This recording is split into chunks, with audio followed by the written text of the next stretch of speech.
ভারতের মাটিতে কি বা সত্যি সত্যি দৌড়াবে ৩০০ কিলোমিটার গতির বুলেট ট্রেন? ডিফেন্স বা প্রতিরক্ষা ক্ষেত্রে চীনকে রুখতে কি এমন গোপন ছক কষছে দিল্লি আর টোকিও? আজ সন্ধ্যাতেই এক ঐতিহাসিক কূটনৈতিক সফরে ভারতে পা রাখছেন জাপানের নতুন প্রধানমন্ত্রী সানায়ে তাকাইচি। প্রধানমন্ত্রী হিসেবে দায়িত্ব নেওয়ার পর এটাই তার প্রথম ভারত সফর। আগামী ৩ দিনে প্রধানমন্ত্রী নরেন্দ্র মোদীর সাথে এমন কিছু চুক্তি স্বাক্ষর করতে চলেছে যা এশিয়ার রাজনীতি এবং ভারতের বুকে আধুনিক প্রযুক্তির ভোল পুরোপুরি বদলে দিতে পারে। ১ জুলাই ২০২৬ আজকের দিনটি ভারত ও জাপানের সম্পর্কের ইতিহাসে একটি নতুন অধ্যায়। প্রধানমন্ত্রী নরেন্দ্র মোদীর বিশেষ আমন্ত্রণে দিল্লিতে অনুষ্ঠিত হতে চলেছে ১৬তম ভারত জাপান বার্ষিক শীর্ষ সম্মেলন। আপনাদের জানিয়ে রাখি, এই সফরটি কিন্তু অত্যন্ত স্পেশাল। আন্তর্জাতিক রাজনীতি বা ভূ রাজনীতিতে বর্তমানে যে ধরনের ওলটপালট চলছে, বিশেষ করে মধ্যপ্রাচ্যে যুদ্ধ পরিস্থিতি কিংবা আন্তর্জাতিক বাণিজ্যে নানা রকম শুল্কের টানাপোড়েন, তার মাঝেই এই দুই মহাশক্তিধর রাষ্ট্র এক টেবিলে বসছে। ভারতের বিদেশ মন্ত্রক ইতিমধ্যেই জানিয়েছে, গত কয়েক বছরে ভারত এবং জাপানের সম্পর্ক স্পেশাল স্ট্র্যাটেজিক অ্যান্ড গ্লোবাল পার্টনারশিপে উন্নীত হয়েছে। আর এই ৩ দিনের সফর সে বন্ধনকে আরও কয়েকগুণ মজবুত করবে।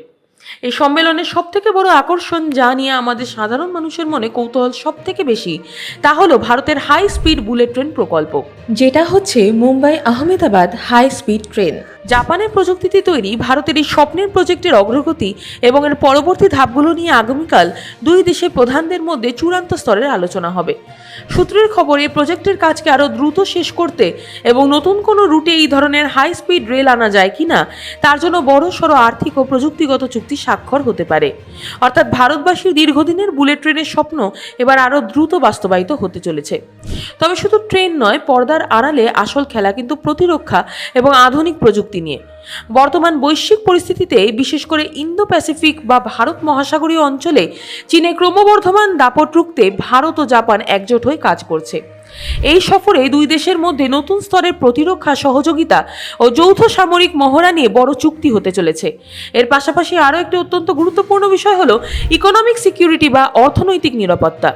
আজ আমরা যে স্মার্টফোন বা গাড়ি ব্যবহার করি, তার প্রাণ হলো সেমিকন্ডাক্টর চিপ। জাপান এই চিপ এবং এআই প্রযুক্তিতে বিশ্বসেরা।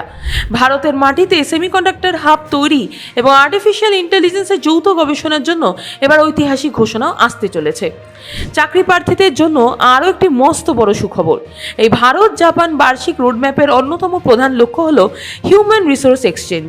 আগামী 5 বছরের মধ্যে ভারত থেকে প্রায় 5 লাখ দক্ষ পেশাদার এবং যুব সমাজকে জাপানে নিয়ে যাওয়ার এবং সেখানে কর্মসংস্থানের সুযোগ তৈরি করার একটি বিশাল পরিকল্পনা রয়েছে, যার মধ্যে আগামী কয়েক মাসের মধ্যেই আইটি, ইঞ্জিনিয়ারিং এবং হেলথ কেয়ার সেক্টরের প্রায় 50,000 তরুণী সরাসরি জাপানে গিয়ে কাজ করার সুযোগ পেতে পারেন। এই সফরে এই ওয়ার্কফোর্স ট্রান্সফারের গতি কিভাবে আরও বাড়ানো যায় তা নিয়েও শিলমোহর পড়তে চলেছে। বন্ধুত্বের 75 বছরের দোরগোড়ায় দাঁড়িয়ে ভারত এবং জাপানের এই যুগলবন্দি শুধু এশিয়া মহাদেশেই নয়, পুরো বিশ্বের অর্থনীতিতে একটা মস্ত বড় কাঁপন তুলতে চলেছে। জাপানের এই অত্যাধুনিক প্রযুক্তি আর ভারতের বিপুল যুবশক্তির এই মেলবন্ধন আপনার কেমন লাগে?